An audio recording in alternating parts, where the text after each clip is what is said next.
Hello, my name is James. Today, I am truly honored to bring you this lecture written by Neville Goddard. Awaken the New You. Beloved ones, awaken the new you. What is the new you? You are an embodiment of divinity. You are the very life of God expressing itself through the forms of this world. You are the infinite potential of God, dreaming of and creating new possibilities never before seen.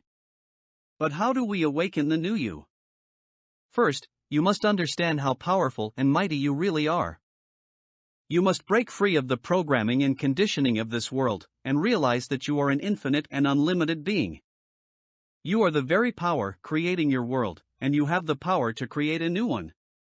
You must understand the power of your imagination and learn to use it for your highest good. You must dream of and create the life that you desire and deserve.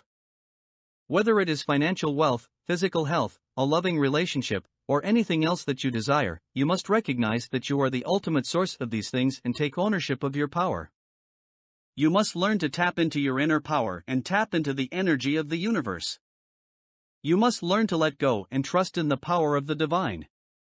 You must open up to the love and abundance that is all around you. You must break free of the doubt and fear that has been programmed into you, and allow yourself to live in the moment. To simply be in the present moment and be in tune with yourself and the universe around you. Finally, you must take action. You must take inspired action to bring your dreams and desires into your reality. You must take action that is in alignment with your highest truth and be courageous enough to take chances and leap into the unknown. You must step out of your comfort zone and bravely move forward in the pursuit of your dreams. You must live with the courage of your convictions and be the person you were born to be. Awaken the new you and create the life you desire. You are powerful and infinite, and anything is possible. So be it. Here. Now. Right now. That was great. I don't know about you, but that sent shivers up my spine. I hope you enjoyed it as much as I do. Please click on the subscribe button below this video, give it a thumbs up, and like it if you did.